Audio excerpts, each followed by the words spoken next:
নতুন একটা দইয়ের ভাঁড় আনা হয়েছে, সেটাতে আমি দই পাতবো। এটার মধ্যে সাজো।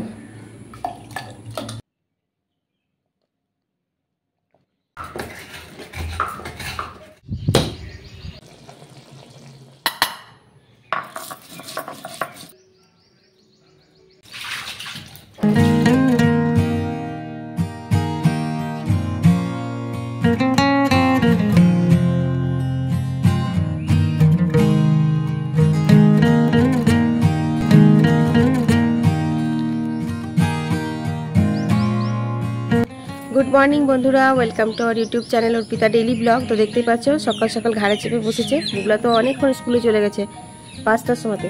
কি হয়েছে দেখছো? তো চলো ঘরের কাজকর্মগুলো করে নিই। নিজেই বেরিয়ে যাচ্ছে এখন, খাঁচা খুলে শিখে গেল।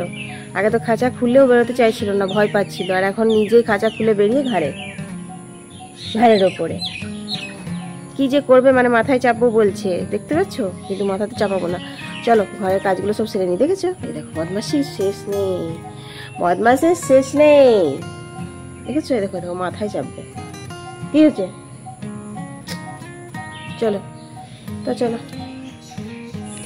তো চলো বন্ধুরা, এবার ঘরের কাজে লেগে পড়লাম। এখন আমি বিছানাগুলো তুলে নেব। আর দেখতেই পাচ্ছ মিঠু উড়ছে, নামছে, আবার ঘাড়ে চাপছে, এই করছে আর কি। তো বন্ধুরা, বিছানা তুলতে তুলতে তোমাদের সুন্দর সুন্দর কমেন্টের উত্তর দিয়ে দিই। পুরুলিয়া থেকে জ্যোতিকা দিদিভাই কমেন্ট করেছে, দিদিভাই তোমার ভিডিও খুব ভালো লাগে, আর তোমার একটা ফ্যামিলি ব্লগ, তার জন্য বেশি দেখতে ভালো লাগে। তো বুবলাকে অনেক অনেক ভালোবাসা দিও, আর তোমার জন্য অনেক অনেক ভালোবাসা। তো thank you so much Jyotika দিদিভাই এত সুন্দর কমেন্ট করার জন্য। তো বন্ধুরা, বিছানা তুলে আমি সোজা রান্নাঘরে চলে এলাম। আজকের স্পেশাল মেনু হচ্ছে মোচা ঘন্ট। মোচা ঘন্টটা নিরামিষ করব, তো কেটে হলুদ জলে ভিজিয়ে রেখেছি যাতে কালো না হয়ে যায়। আর এখানে একটু ছোলার ডাল ভিজিয়েছি, কারণ ছোলার ডাল না দিলে না নিরামিষ মোচা ঘন্টটা ঠিক জমে না। তাছাড়া নারকেল তো রয়েছে, আর করলা ভাজা হবে, আলুগুলো মোচাতেই দেবো। আর এই যে দেখছো কচি কচি লাউ, এটা দিয়ে লাউ ডাল করব। গরমে আর কি বা রান্না করব। আর এখানে রয়েছে হচ্ছে পুঁটি মাছ। পুঁটি মাছগুলো আগের দিন এনেছিল, ফ্রিজে রেখেছিলাম। তো দেখো বরফ জমে গেছে। তো এই পুঁটি মাছগুলো এত বড় বড়, আর এগুলো দেখে আমার অনেক দিনের একটা কথা মনে পড়ে গেল, সেটাই আমি তোমাদের সাথে শেয়ার করব।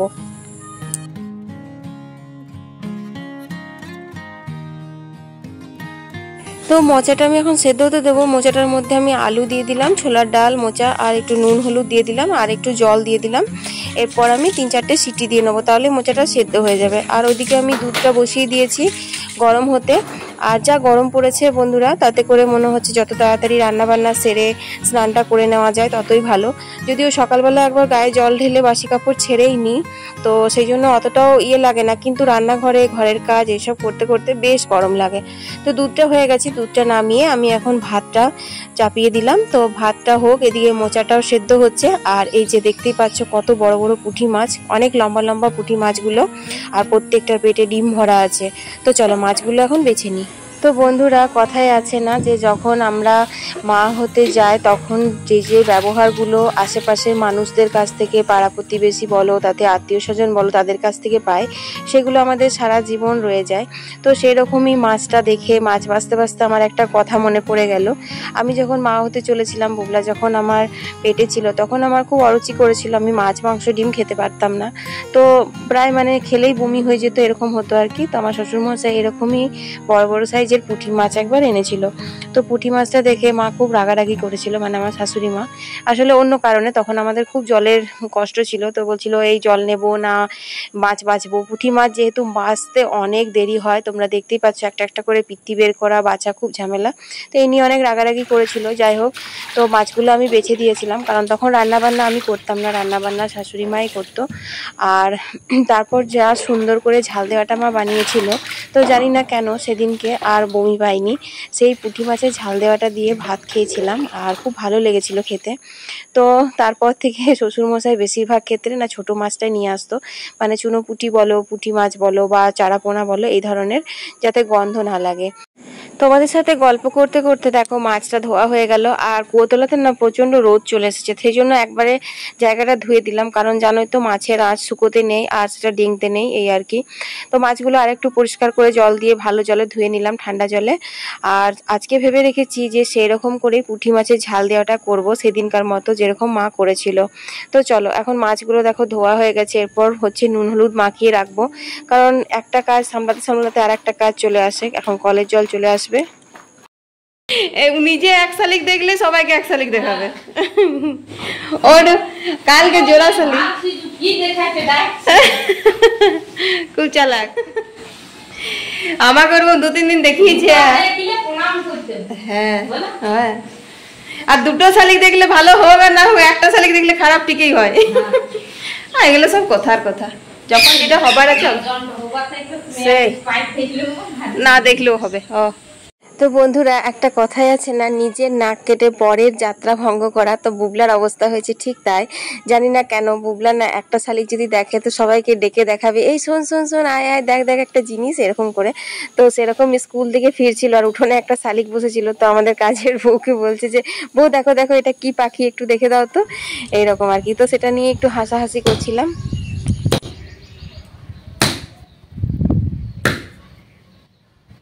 তো এই গরমের মধ্যে কিন্তু খাওয়া দাওয়ার কোনো ত্রুটি নেই। তো একটা নারকেল ফাটিয়ে নিলাম, কারণ মোচা ঘন্টতে নিরামিষ মোচা ঘন্ট আর নারকেল থাকবে না, সেটা ভালো লাগে না। আমিষ করলে একটু চিংড়ি মাছ দিলে ভালো লাগে, কিন্তু নিরামিষে একটু নারকেল দিতে হয়। তো বন্ধুরা, এই গরমের মধ্যে এত ঘরের কাজ সামলে এইসব তরিবতে রান্না করতে যে কি অবস্থা হচ্ছে আমার, সেটা শুধুমাত্র আমিই জানতে পারছি, বুঝতে পারছি। তো দেখো, এখন নারকেলটা আমি কুড়িয়ে নিলাম, আর একটা পুরো নারকেলই দেবো, কারণ নারকেলটা না অনেকটা ছোট মতন ছিল, সেই কারণে আর কি। তো একটা কাজ শেষ হতে না হতে আমার কাছে আর একটা কাজ এসে হাজির হয়ে যায়। তো মোচাটা সেদ্ধ করে নামিয়ে নিয়েছি, মোচাটা রান্না করব ভেবেছি, তো এই মাঝখানে জল চলে এসেছে। আর জল নিতে নিতে রান্না করতে একদমই ভালো লাগে না, সেই জন্য আমি মোচার রেসিপিটা তোমাদের সাথে লাইভেই শেয়ার করে দিয়েছি। আর এখন বাজে হচ্ছে 11:20। তো এখন জল এসেছে, বুঝতেই পারছো এখন 12:30 পর্যন্ত জল নেওয়া আছে। তার সাথে এখনো পর্যন্ত জল খাবার খাইনি আমি, বুবলা টিফিন নিয়ে যায় না, এখন বুবলা স্কুল থেকে আসে, নিয়ে স্নান টান করে একবারে ও টিফিন খায়, আর তারপরেই আমি খাচ্ছি, সেই কারণে আর কি।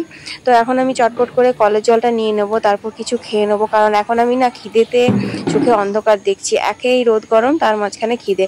আর এই যে গামছাটা দেখছি, এটা কেন ফেলেছি জানো, এখানে একটা বড় মতো তক্ষত ছিল, কলের জলের পাইপগুলো রাখা ছিল, আর সেখানে একটা তক্ষতের বাচ্চা ঢুকে বসেছিল, আমার ওগুলো আবার খুব ভয় লাগে জানো, তো এই কারণে।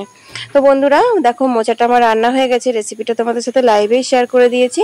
তো একটু ঘি আর গরম মশলা না দিলে তো ভালো লাগে না, নারকেল টারকেল সব দেওয়া হয়ে গেছে, নুন মিষ্টি ঝাল। মশলা বলতে শুধু দিয়েছিলাম হচ্ছে জিরে গুঁড়ো, ধনে গুঁড়ো আর আদা বাটা, বেশি কিছু মশলা তো লাগে না। তো মোচাটা নামিয়ে নিলাম, আর মাছের ঝাল দেওয়ার জন্য কালো সর্ষে, সাদা সর্ষে আর অনেকগুলো লঙ্কা নিলাম, বাটতে হবে। আর এখন হচ্ছে আমি খাবার খেয়ে নিচ্ছি। কি খাচ্ছি যেন, একটু পান্তা ভাত ছিল, সেটা অল্প একটু ছিল, সেটার মধ্যে একটু মুড়ি নিয়ে নিলাম আর ওটাই খাচ্ছি, খুব ভালো লাগছে, কারণ এই রোদ গরমের মধ্যে না পান্তা ভাতটা টকটক বেশ ভালোই লাগছে।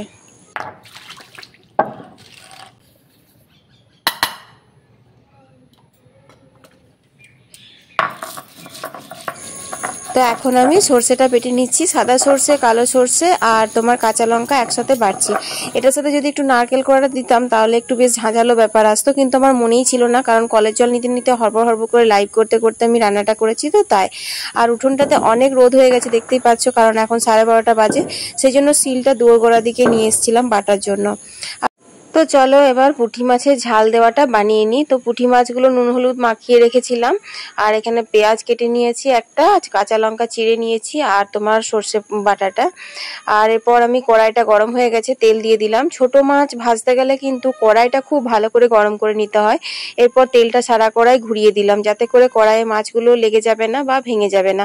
এমনিতেও মাছগুলো কিন্তু খুব ফ্রেশ ছিল, তোমাদের তো বললামই, ভেঙে যাওয়ার ভয় নেই। তো অল্প অল্প একটু একটু করে আমি এখন মাছগুলো ভেজে তুলে নেব। বাংলাদেশ থেকে লতিকা দিদিভাই কমেন্ট করেছে, দিদিভাই তোমার ভিডিও খুব ভালো লাগে, আর তোমার ভিডিও দেখে অনেক রকমের রান্না দেখতে পাই যেগুলো আমাদের দেশে হয় না, তোমাদের দেশে স্পেশাল হয়। যেমন একটা পোস্ত আমাদের দেশে পাওয়া যায় না, কিন্তু তোমরা রান্না করো, খুব ভালো লাগে দেখে, আর খেতেও নিশ্চয়ই ভালো হয়। হ্যাঁ দিদিভাই, সত্যি কথাই পোস্ত খেতে খুবই ভালো হয়। আর আমরা বাঙালিরা নিরামিষ মানে পোস্ত হবে না, সেটা হয় না। শুধু নিরামিষ না, মাছের ঝোল, মাংসের ঝোলের সাথেও কিন্তু আলু পোস্ত একটু আমাদের দরকার পড়ে, এই আর কি। যাই হোক বন্ধুরা, তো দেখো এখন আমি মাছগুলো সব উল্টে পাল্টে এক এক করে ভেজে নিচ্ছি। আর বন্ধুরা, আরেক দিদিভাই কমেন্ট করেছিল আমাকে যে শাশুড়ি মারা নিজেদের জীবনে যতটা কষ্ট করে, সেই কষ্টগুলো ঠিক তখন তাদের মনে পড়ে যখন বাড়িতে ছেলের বউ আসে। তো আমি সেই দিদিভাইয়ের নামটা নিলাম না। তো দিদিভাই, তুমি কথাটা একদমই ঠিক বলেছো। এটা আমার তোমার গল্প না, এটা সারা পৃথিবীর আমার মনে হয় যে 90% বাড়িতে এরকমই গল্প থাকে, যে শাশুড়ি মারা ছেলের বউ এলেই সমস্ত কিছু তাদের দুঃখ কষ্টগুলো মনে পড়ে। তো হ্যাঁ, যখন আমরা ধরো পোয়াতি থাকি তখন তারা অনেক রকমের নিয়ম বলে, এই কাজ করতে হবে সব সময়, না হলে সিজার করতে হবে। আর দুপুরবেলায় ভাত খেয়ে তো ঘুমানো একদম চলবেই না, কিন্তু যখনই সেটা তার নিজের মেয়ের ক্ষেত্রে হয় তখন সেই সত্যিই নিয়মটা পাল্টে যায়। তখন তাকে রেস্টে থাকতে হয়, ভারী জিনিস তোলা চলে না, ভালো ভালো খেতে হয়, এইরকম আর কি। দুপুরবেলায় রেস্ট নিতে হয়, তবে ছেলে ভালো হবে, ছেলে হৃষ্টপুষ্ট হবে, এইসব আর কি। তো এগুলো দেখো, আমরা যখন দেখি চোখে তখন আমাদের খুব খারাপ লাগে, কিন্তু কিছু করার নেই।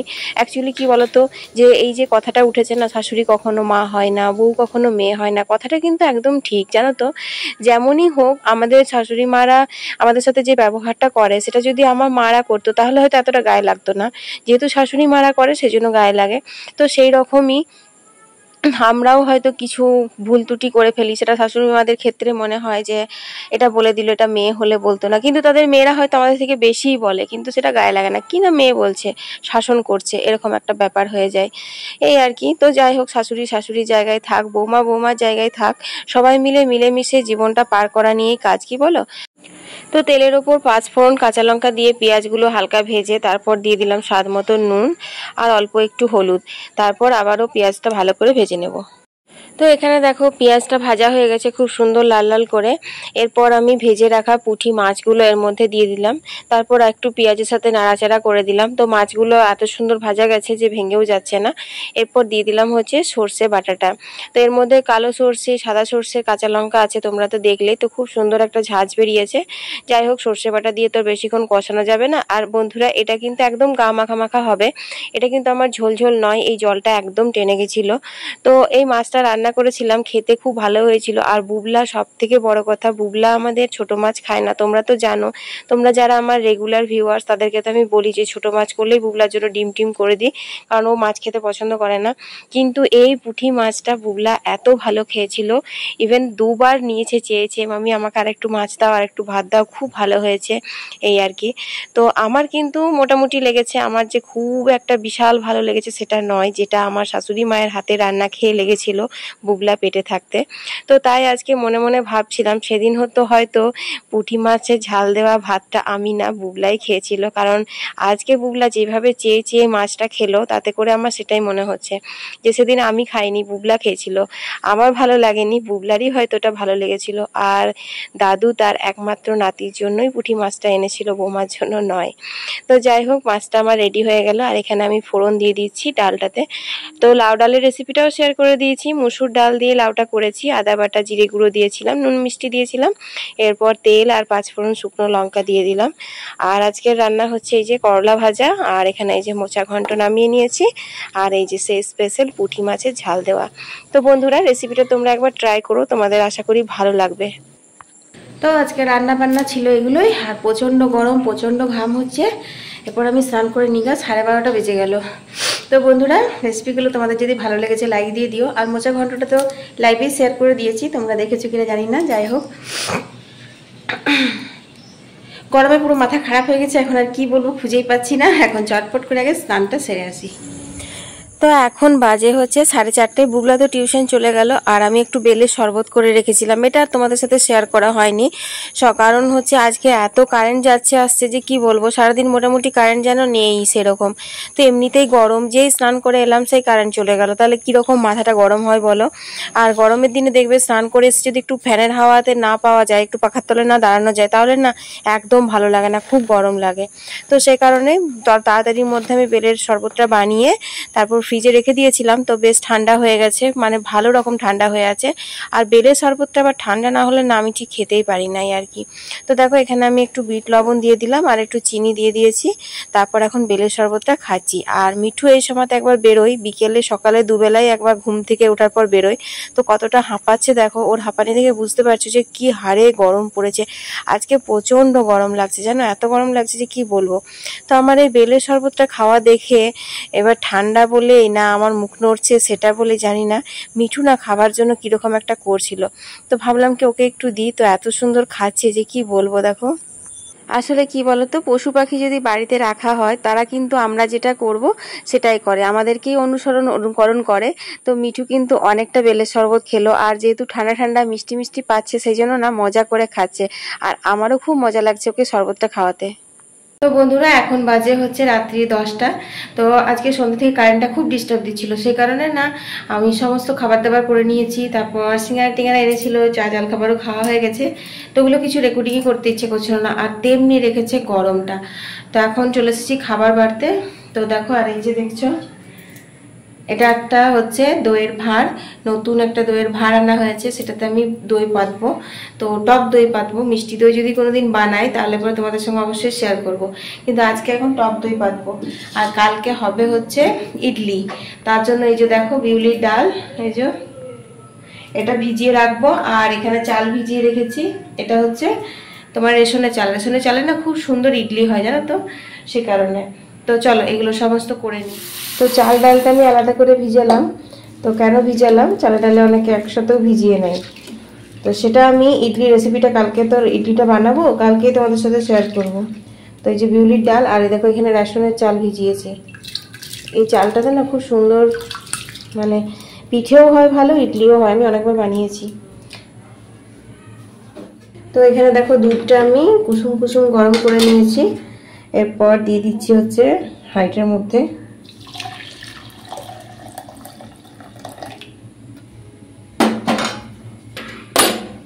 আর এটা হচ্ছে টক দইয়ের সাজো।